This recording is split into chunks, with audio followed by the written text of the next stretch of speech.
Every year, Google promises us a revolution. Every year, we get the same headaches. But this time feels genuinely different.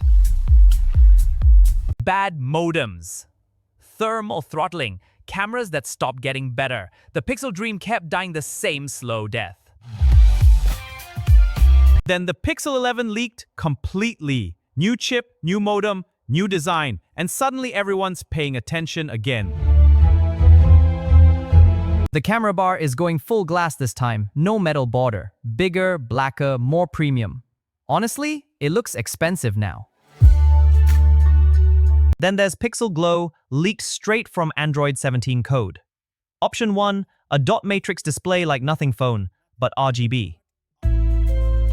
Option 2, a breathing RGB light around the entire camera bar like iQOO does it. Both are wild, both are very un-Google.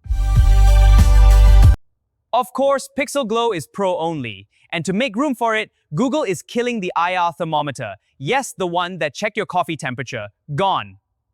The huge bezels finally going away. New colors are coming too, but knowing Google, that one iconic coral shade is probably not one of them. Now the big one, Tensor G6 codename Malibu. It's a 2nm chip made by TSMC this time. Google is not going back to Samsung. Smart move. The CPU is finally getting ARM's latest C1 cores, same as Dimensity 9500. Single core performance is up 40% over the G5. On a Tensor chip, that's massive. But Google being Google, it's a 7-core chip for some reason. And the GPU? Reportedly a PowerVR from 2021. That's 5 years old. Make it make sense.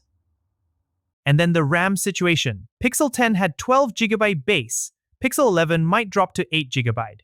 Global RAM shortage hits again, and we're the ones paying for it.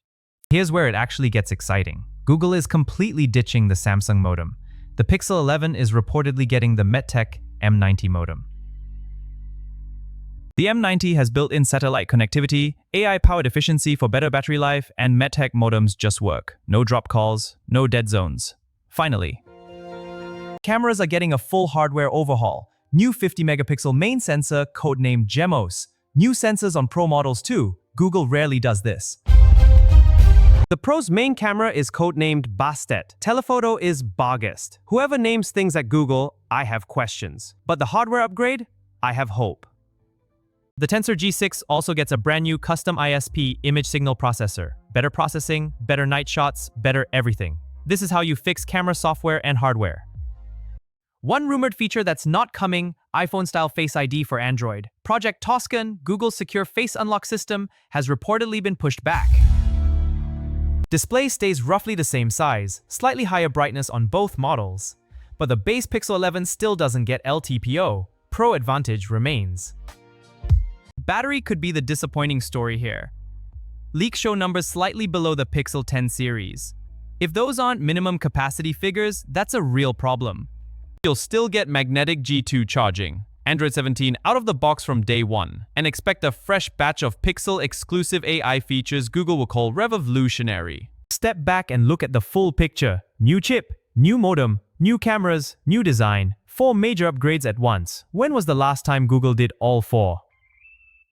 This phone isn't for benchmark chasers. It's for people who want clean Android, great cameras, and a phone that just works, without the Pixel anxiety of previous years. Google has no excuses this time. They've addressed every major complaint: the modem, the chip, the cameras.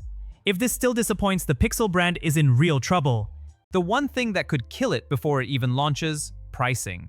If Google gets greedy here, they'll lose the only thing Pixel ever had over Samsung: value. And please, fix the thermals. TSMC and new cores should help. But Google needs to prove the Tensor G6 can sustain performance under real-world load. Signal issues killed Pixel's reputation more than anything. The MediaTek modem is the single most important change in this phone. It has to deliver. And you know what? For the first time in years, I'm genuinely excited. Not just hopeful, excited. This thing looks like Google finally meant it. Drop in the comments, are you buying the Pixel 11 or are you waiting for reviews this time? And which Pixel Glow design do you want? Glyph Matrix or the RGB Halo?